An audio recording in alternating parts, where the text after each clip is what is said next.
दोपहर का समय था। सूरज अपनी पूरी ताकत से आग उगल रहा था। आसमान एकदम साफ था, लेकिन हवा में एक अजीब सी बेचैनी थी। पीपल के पुराने पेड़ पर बनी सुखद बस्ती में सभी पक्षी गर्मी से बेहाल थे। रीमा चिड़िया, जो अपनी बुद्धिमानी के लिए मशहूर थी, अपने घोंसले में अपने दोनों बच्चों शरारती कुक्कू और नन्ही चुटकी के साथ बैठी उन्हें पंखों से हवा कर रही थी। मम्मा, मुझे बहुत भूख लगी है और देखो ना ये गर्मी, मेरा तो पंख पिघल रहा है। हाँ मम्मा, मुझे भी बहुत ज्यादा गर्मी हो रही है। धैर्य रखो कुक्कू, अभी दोपहर ढलने दो, मैं तुम्हारे लिए दाना लाने जाऊंगी। मम्मा, क्या सूरज चाचू को प्यास नहीं लगती? वो सारा पानी पी गए क्या? तभी पास की टहनी पर हरियाली तोती उड़कर आई। वह काफी घबराई हुई लग रही थी। उसका पति तोता उसके पीछे पीछे उसे आम का एक टुकड़ा खिलाने की कोशिश कर रहा था। अरे भाग्यवान, थोड़ा खा लो, गर्मी बहुत है। अरे छोड़ो भी। रीमा, तुमने देखा? चींटियां अपने अंडे लेकर ऊपर की तरफ भाग रही हैं। हवा का रुख बदल रहा है। मुझे लगता है कुछ अनहोनी होने वाली है। अरे वाह, अगर बारिश हुई तो मैं कुक्कू के साथ कीचड़ में खेलूंगा। हाँ, मैं भी मिट्टू के साथ खेलूंगा। मुझे भी कीचड़ में खेलना बहुत पसंद है। हाँ हरियाली बहन, मुझे भी ऐसा ही लग रहा है कि कुछ तो अनर्थ होने वाला है। पेड़ के दूसरी तरफ जो थोड़ा अंधेरे वाला हिस्सा था, वहाँ पिंकी कव्वी और कालू और गोरी कव्वी अपने बेटे जग्गू के साथ बैठे हुए थे। सुनो जी, मौसम बदल रहा है। अगर बारिश हुई तो रीमा के बच्चे भूखे मरेंगे। हमें सारा दाना पहले ही बटोर लेना चाहिए ताकि बाद में हम उनसे सौदा कर सकें। हाँ हाँ, और वो रीमा खुद को बहुत होशियार समझती है ना। कल मैंने देखा, उसने फूलों के पास कुछ दाने छिपाए हैं। कालू, जाओ और चुरा लाओ। चोरी करना तो मेरा धर्म है गोरी, अभी जाता हूँ। पापा, मेरे लिए भी कुछ लाना, वरना मैं शोर मचाकर सबको बता दूंगा। अचानक आसमान का रंग बदल गया। पीले सूरज की जगह नीले काले बादलों ने ले ली। तेज धूल भरी आंधी चलने लगी। सुखद बस्ती में अफरा तफरी मच गई। कुक्कू, चुटकी, जल्दी घोंसले के अंदर हो जाओ। हरियाली, अपने घर जाओ, तूफान आ रहा है। ठीक है रीमा, मैं जा रही हूँ। तुम बच्चों का अच्छे से ध्यान रखना। हरियाली का परिवार वहां से चला जाता है। तभी कबूतर अपनी पत्नी लूसी और बेटे कीकी के साथ उड़ता हुआ आया। लूसी अपने बेटे कीकी को लेकर हद से ज्यादा परेशान थी। ओ मेरे भगवान, कीकी को जुकाम हो जाएगा। रीमा, हम लोगों की मदद करो। लूसी, शांत हो जाओ। रीमा, क्या हम तुम्हारे घोंसले में शरण ले सकते हैं? मेरा घर थोड़ा कमजोर है। बिल्कुल दोस्त, जल्दी आओ। बिजली कड़की और देखते ही देखते मूसलाधार बारिश शुरू हो गई। गर्मी तो शांत हो गई, लेकिन अब भूख और सुरक्षा का सवाल खड़ा था। बारिश इतनी तेज थी कि घोंसलों में पानी भरने लगा। मम्मा, मुझे डर लग रहा है। बिजली कड़क रही है। डरो मत चुटकी बेटा, कुछ नहीं होगा। देखो मेरा कीकी कितना आराम से बैठा हुआ है। डरो नहीं बेटा, मैं हूं ना। कुक्कू, अपनी बहन का हाथ पकड़ो। इधर कालू कौवे ने जो दाना चुराया था वह तेज बारिश में उड़ गया। पिंकी और गोरी आपस में लड़ने लगी। सब तुम्हारी वजह से हुआ। कालू ने सारा दाना गीला कर दिया। तुमने ही तो कहा था चोरी करो, अब खाओ पत्थर। बारिश रुकने तक तुम दोनों झगड़ो मत, मैं कुछ ना कुछ लेकर आता हूँ। बारिश रुकने का नाम नहीं ले रही थी। बच्चे भूख से बिलखने लगे। रीमा ने देखा कि पेड़ के नीचे कुछ जामुन गिरे हुए हैं, लेकिन वहां तक जाना खतरनाक था। मुझे जाना ही होगा। अगर मैं नहीं गई तो मेरे बच्चे कमजोर पड़ जाएंगे। कुक्कू बेटा, तुम घोंसले के अंदर जाओ। मम्मा, अब बाहर मत जाओ, पानी बहुत तेज है। बेटा, एक माँ अपने बच्चों को भूखा नहीं देख सकती। तुम बस प्रार्थना करो। रीमा ने अपनी जान जोखिम में डाली। वह तेज बूंदों की मार सहते हुए नीचे उतरी। उसने अपनी पंजों से जामुन उठाए। तभी एक बाज की नजर उस पर पड़ी, लेकिन मजबूत कबूतर ने ऊपर से उड़कर शोर मचाया और बाज का ध्यान भटका दिया। रीमा, जल्दी करो, मैं उसे उलझाए रखता हूँ। रीमा सुरक्षित वापस आई। उसने न केवल अपने बच्चों को खिलाया, बल्कि मासूम कीकी और मिट्ठू के लिए भी कुछ दाने लाई। बारिश धीमी हुई। मिट्टी की सौंधी खुशबू हवा में तैर रही थी। तभी हरियाली तोती और तोता वहां आए। रीमा थकी हुई थी, उसके पंख भीगकर भारी हो गए थे। मम्मा, आप दुनिया की सबसे बहादुर चिड़िया हो। मैं अब कभी शरारत करके आपको तंग नहीं करूंगा। मम्मा, आपके पंख तीले हैं, पर आपकी ममता बहुत गर्म है।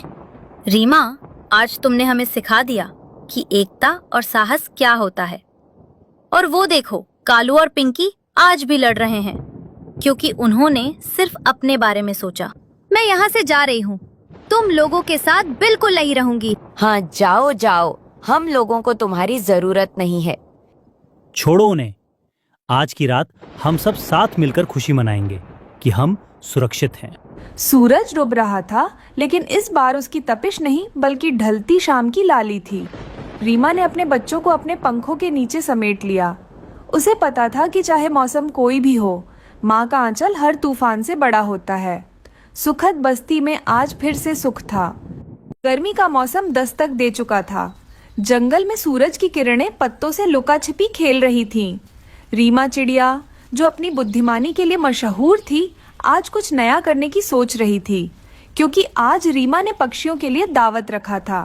ठप्पा, मम्मी, डरो मत, मैं भूत नहीं हूँ, मुझे बस भूख लगी है। बदमाश कहीं की, भूत बनकर डराएगी तो खाना कौन बनाएगा?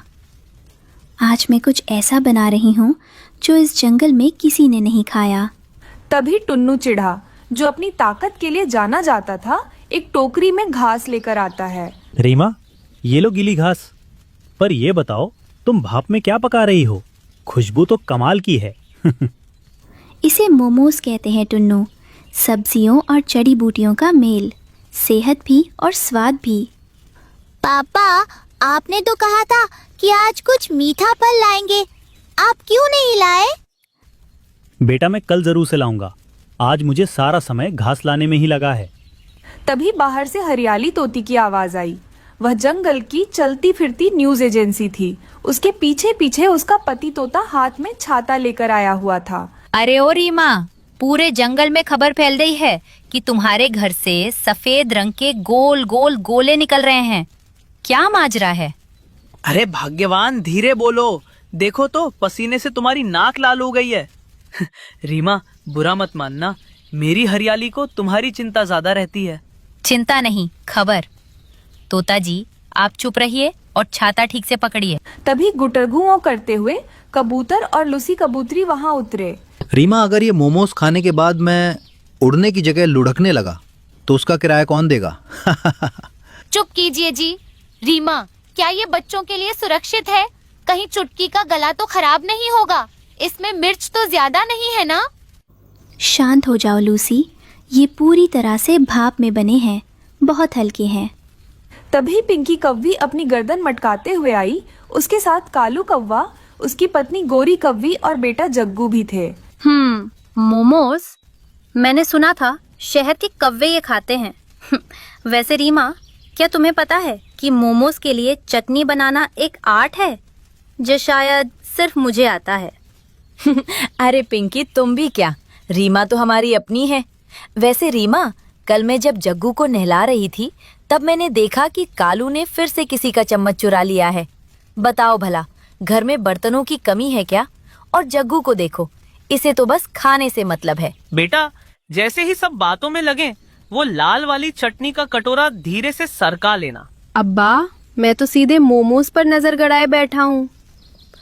मुझे लगता है कि मुझे मोमोज थोड़े कम मिलेंगे, मैं तो छोटा हूँ ना। अरे जग्गू बेटा, तुम चिंता मत करो, आज ढेर सारे मोमोज बना है मैंने। तुम कितने खा सकते हो उतने खाना, और थोड़े अपने घर भी लेकर जाना। रीमा ने सभी पक्षियों को एक एक प्लेट गर्मा गर्म मोमोज परोसे। सारे पक्षी आराम से बैठकर खाने लगे।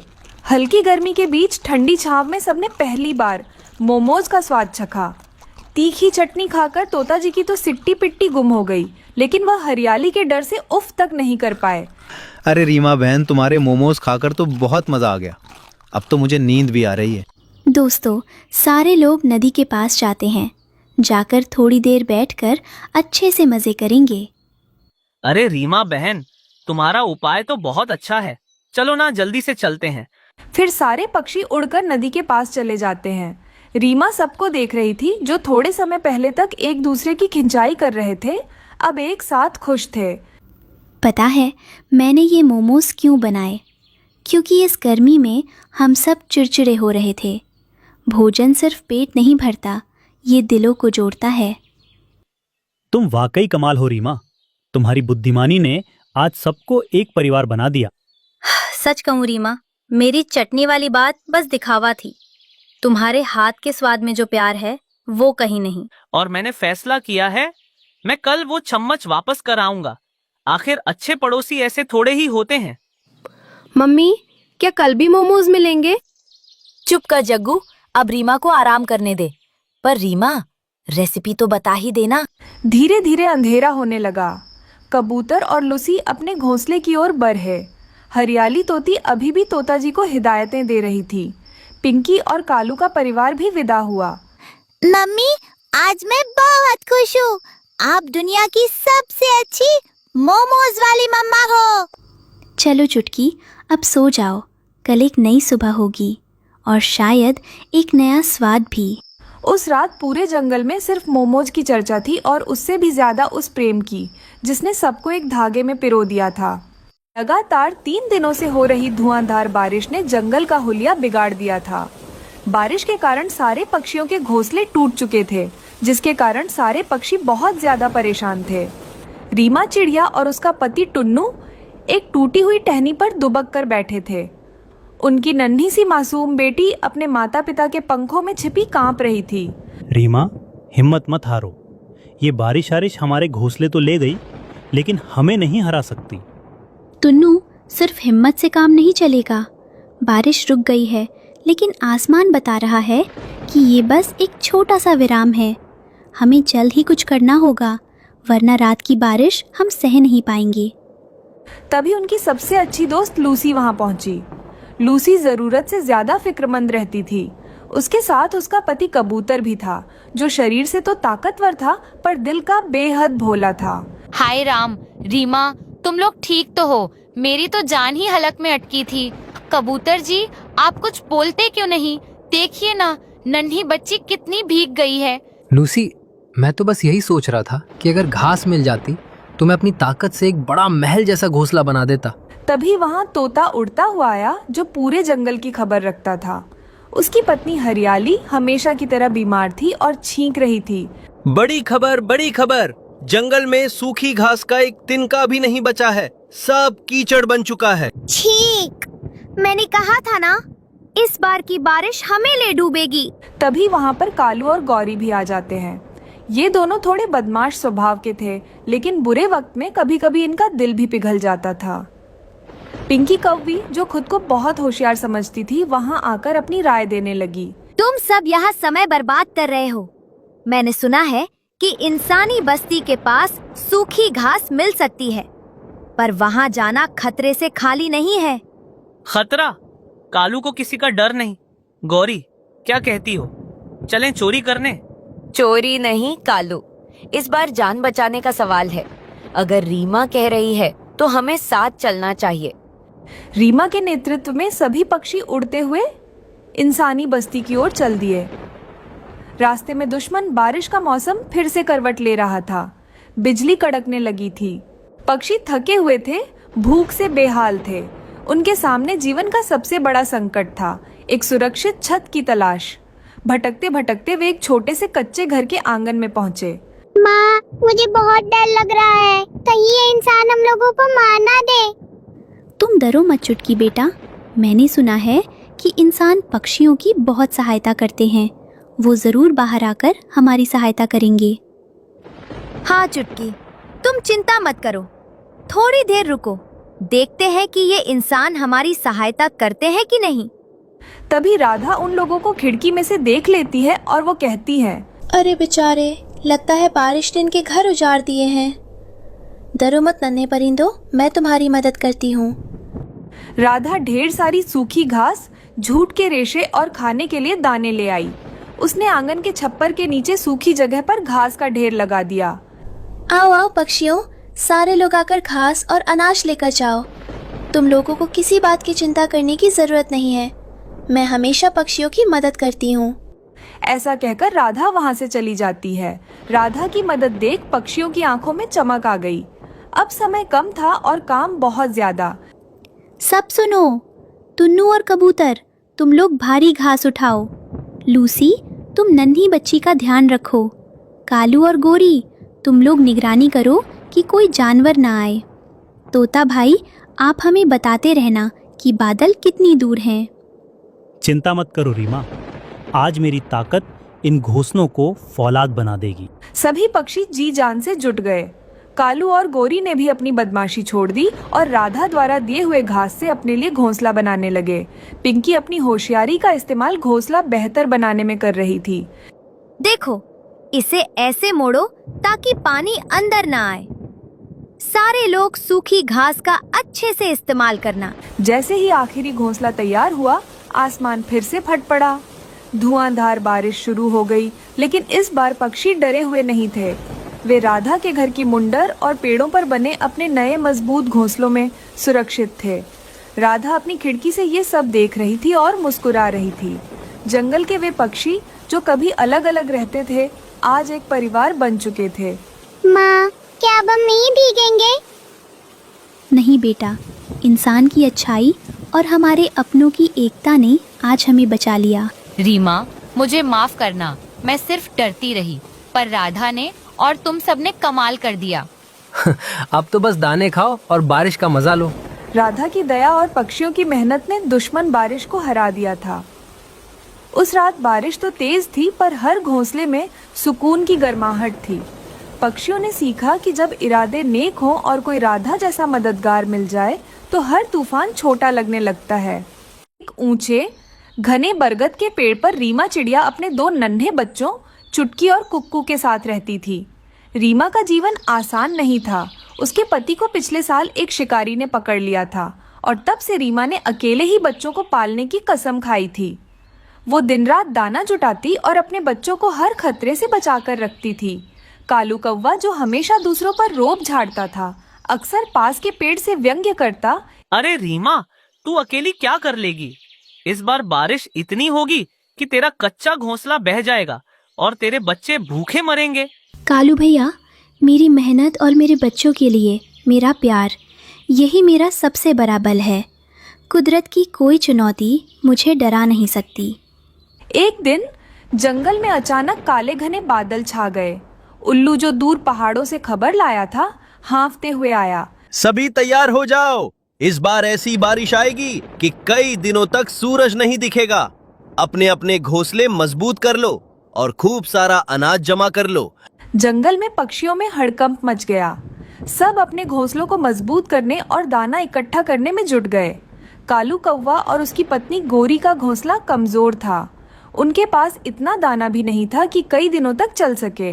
कालू जी, रीमा ने कितने दिनों से दाना जमा कर रखा है। उसके पास एक मजबूत सा घोंसला भी है, क्यों ना हम उसका थोड़ा सामान ले लें? अरे गोरी, तुम्हारा उपाय तो बहुत अच्छा है। अब तो हम लोगों को कोई भी मेहनत करने की जरूरत नहीं है। ये दाना अब हमारा है। कालू ने मौका देखा। जैसे ही रीमा भोजन की तलाश में नीचे गई, कालू ने उसके घोंसले पर हमला कर दिया। अंकल, आप हमारा दाना क्यों ले जा रहे हैं? माँ ने बहुत मेहनत से सब कुछ जमा किया है, आप ऐसे मत कीजिए। तुम्हारी माँ अकेली क्या कर लेगी? ये जंगल अब मेरा राज है। कालू ने सिर्फ दाना और घोंसला ही नहीं छीना, बल्कि उसने जानबूझकर रीमा के घोंसले की नींव को भी ढीला कर दिया ताकि तेज हवा में वो टूट जाए। ऐसा करके कालू और गोरी वहाँ से भाग जाते हैं। थोड़ी देर बाद धुआंधार बारिश शुरू हो जाती है। तभी वहाँ पर रीमा आकर देखती है तो उसका घोंसला टूट चुका था और उसके बच्चे रो रहे थे। मेरे बच्चों, ये क्या हुआ? किसने किया ये? माँ, कालू अंकल आए थे, उन्होंने हमारा सब कुछ ले लिया और घोंसला भी तोड़ दिया। तभी बिजली कड़की और बारिश तेज हो गई। हवा इतनी तेज थी कि पेड़ हिलने लगे। रीमा जानती थी कि इस तूफान में वे खुले में नहीं रह सकते। उसके बच्चों के पंख अब भी इतने मजबूत नहीं थे कि वे उड़ सके। मुझे अपने बच्चों को बचाना होगा, कैसे भी करके। उसने अपने दोनों बच्चों को अपने पंखों में कस लिया और इंसानी बस्ती के तरफ उड़ चली और वह उन्हें बचाने के लिए एक पुराने बरगद के तने की खोखल में घुसने की कोशिश करने लगी, लेकिन खोखल बहुत छोटी थी। उसने बच्चों को खोखल के अंदर धकेला और खुद उसके मुंह पर एक ढाल बनकर खड़ी हो गई। तुम चिंता मत करो छुटकी बेटा, मैं अभी कुछ ना कुछ करती हूँ। माँ, मुझे बहुत ठंड लग रहा है और बारिश का पानी इस पेड़ के अंदर आ रहा है माँ।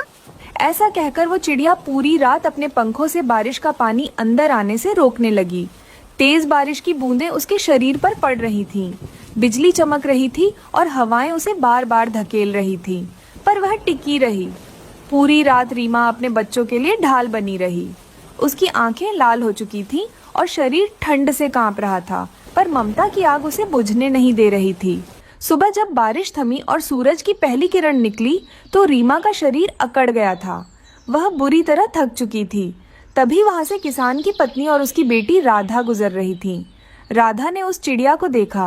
माँ, देखो, उस चिड़िया ने अपने बच्चों को कैसे बचाया है। वह पूरी रात ढाल बनी रही। बेचारी, आओ इसे अंदर ले चले, इसे मदद की जरूरत है। वे रीमा और उसके बच्चों को धीरे से उठाकर अपने घर ले आए। उन्होंने रीमा को गर्मा गर्म खिचड़ी और पानी और गर्मा गर्म दाना दिया। रीमा धीरे धीरे ठीक होने लगी। कुछ दिनों बाद जब रीमा ठीक हो गई तो वह अपने बच्चों के साथ जंगल में गई। उसने देखा कि कालू और गोरी का घोंसला पूरी तरह बह चुका था। वे दोनों ठंड और भूख से बेहाल एक टूटी टहनी पर बैठे रो रहे थे। रीमा बहन, हमें माफ कर दो। हमने तुम्हारे साथ बहुत बुरा किया। हमारे कर्मों का फल हमें मिल गया। हमने लालच में आकर सब कुछ खो दिया। अब हमारे पास न घर है न कोई सहारा। रीमा का दिल पसीज गया।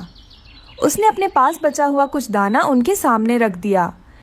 कालू भैया, बुरे कर्म का फल हमेशा बुरा ही होता है, लेकिन मैं तुम्हें माफ करती हूँ। जंगल में किसी को भूखा नहीं रहना चाहिए। रीमा और उसके बच्चे किसान के घर वापस लौट आए।